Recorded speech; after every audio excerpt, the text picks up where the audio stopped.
Okay, so welcome back to Trefarr, or more realistically Newham Park Road. So at the end of December I started to do the wiring, and all of that wiring is now completed for the tracks, and all the points have been tested, and I tested that with my shortest wheelbase engine, so that's all good, lots of smooth running.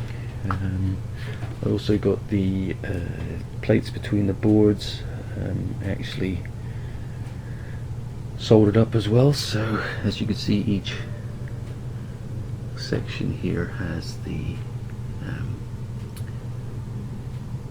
soldered joints, and they're as you can see lots of pins to keep them steady, and this should make sure that the tracks between the boards line up perfectly every single time.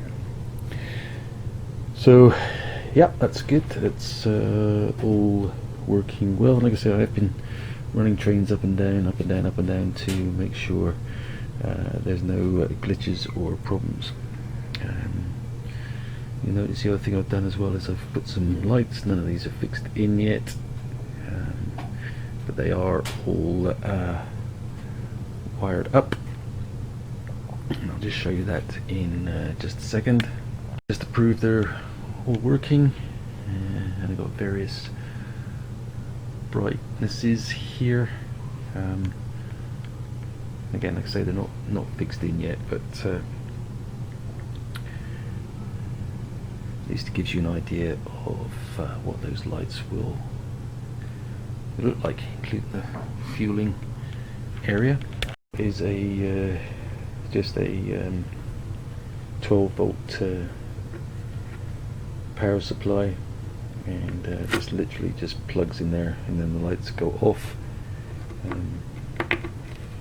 As you can see down here, again not tied up just yet, but I've got a step down converter, so as you can see I'm just putting 9 volts through there at the moment, so I can adjust the brightness of the lights up and down by fiddling with this little system, and this will be tucked up out of the way.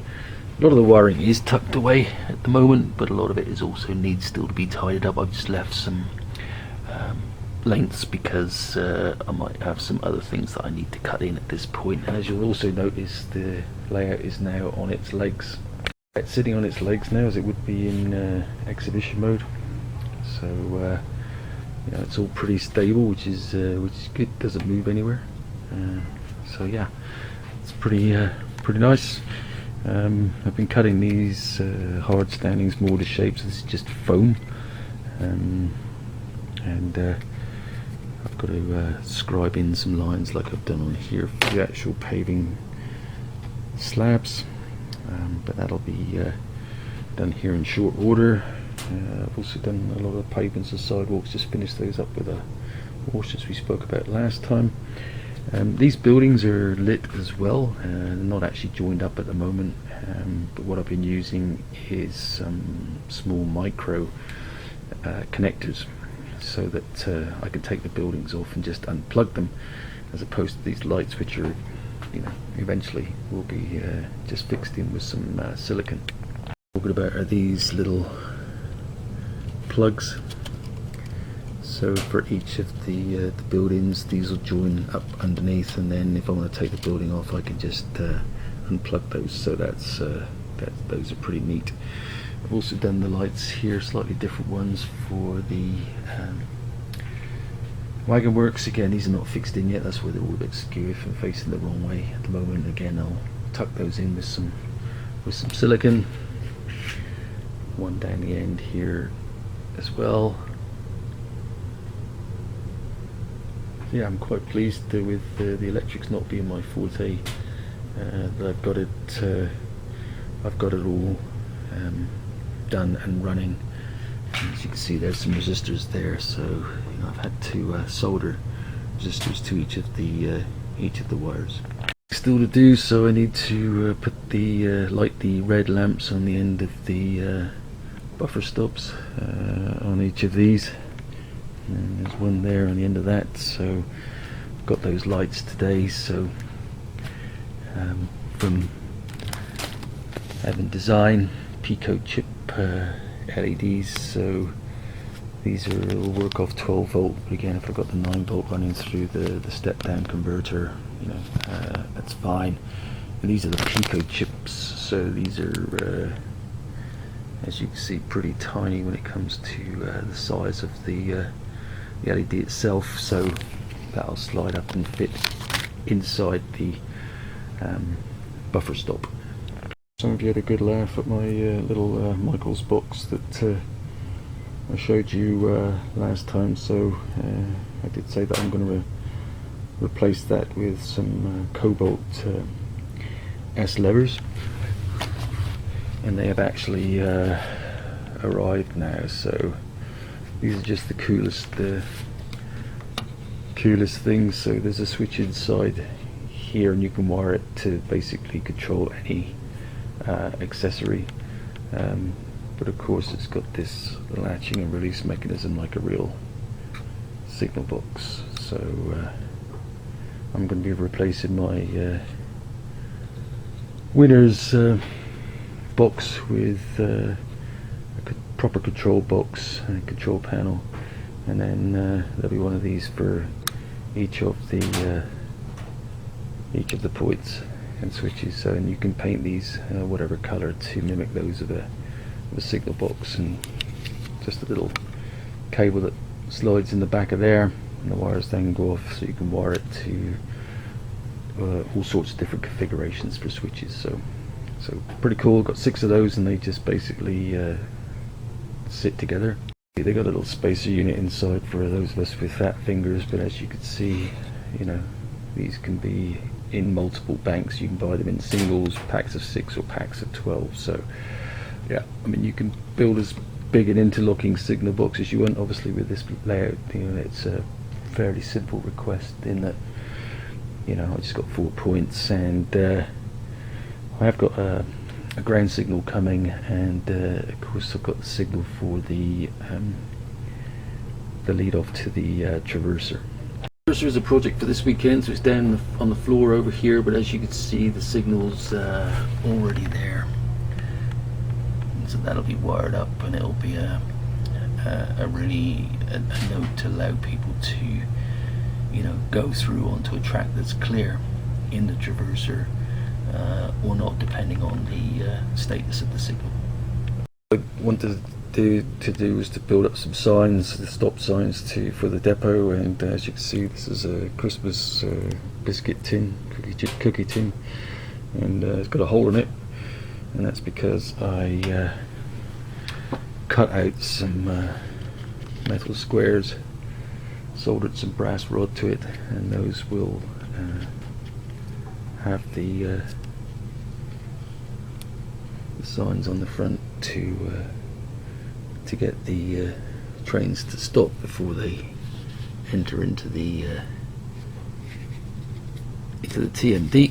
So I got 3 of those there, and that'll make it good operating interest in that, you know, the train needs to come up, then it needs to stop to seek permission before actually entering into the actual shed itself.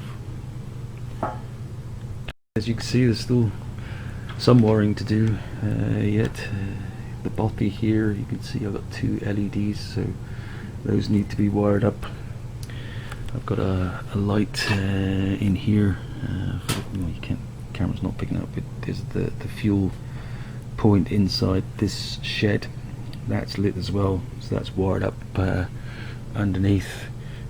Need to connect that small building, and I got the porter cabin, and then obviously the wagon works. Not sure I'll be putting lights in that just at the moment. I might just keep these floods outside, but we'll see how it goes. But yeah, unfortunately I had to buy a new soldering station because I dropped the other one and it broke, so it got a bit expensive, but and this is a nice station which is the heat is controllable, and it's got a nice tip and works really well.